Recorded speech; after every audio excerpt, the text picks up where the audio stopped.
നമസ്കാരം, ടാരോനാഥത്തിലേക്ക് എല്ലാവർക്കും സ്വാഗതം. ഇന്നത്തെ റീഡിംഗ് യൂണിവേഴ്സ് നിങ്ങൾക്ക് നൽകുന്ന ചെറിയൊരു ബ്ലെസ്സിങ് ആണ്. നിങ്ങളിൽ നിന്ന് എന്തെങ്കിലുമൊക്കെ മറിഞ്ഞിരിക്കുന്നുണ്ടെങ്കിൽ അത് പുറത്തു വരാൻ പോവുകയാണ്. അതെന്താണ് എന്ന് യൂണിവേഴ്സ് നിങ്ങൾക്ക് പറഞ്ഞു തരികയാണ്. നമുക്ക് കാർഡുകൾ ഷഫിൾ ചെയ്ത് 2 കാർഡുകൾ എടുക്കാം. ഓക്കെ, നിങ്ങൾക്ക് ലഭിച്ച കാർഡ് 10 ഓഫ് കപ്സും മൂൺ കാർഡുമാണ്. മൂൺ കാർഡ് കാണിക്കുന്നത് കൺഫ്യൂഷൻ, ഭയം, പുറത്തു കൊണ്ടുവരാത്ത നിങ്ങളുടെ വികാരങ്ങൾ എന്നിവയൊക്കെയാണ്. നിങ്ങൾ ഒരുപാട് കാലമായി ഉള്ളിൽ ഫീൽ ചെയ്തിരുന്ന കാര്യങ്ങൾ ഇപ്പോൾ ക്ലിയർ ആവാൻ പോകുന്നു. ഈ സത്യങ്ങൾ പുറത്തു വരുന്നത് നിങ്ങളെ തകർക്കാനല്ല, നിങ്ങളെ ഒരു തടവറയിൽ നിന്ന് രക്ഷിക്കാനായിട്ടാണ്. ഒരു ഇമോഷണൽ ക്ലാരിറ്റി നിങ്ങൾക്കിപ്പോൾ ലൈഫിൽ ലഭിക്കാൻ പോകുന്നു.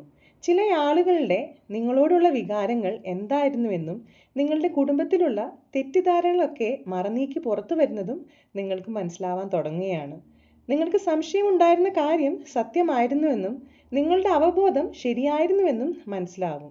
ഈ സത്യം പുറത്തു വരുമ്പോൾ നിങ്ങൾക്ക് ഉറപ്പുള്ള ഒരു ബന്ധവും മനസമാധാനവും ജീവിതത്തിൽ ഉണ്ടാവാം. നിങ്ങൾ സത്യത്തെ ഭയപ്പെടേണ്ട. സത്യസന്ധതയുടെ ഉത്തരം വൈകാരികമായ സന്തോഷമാണ്.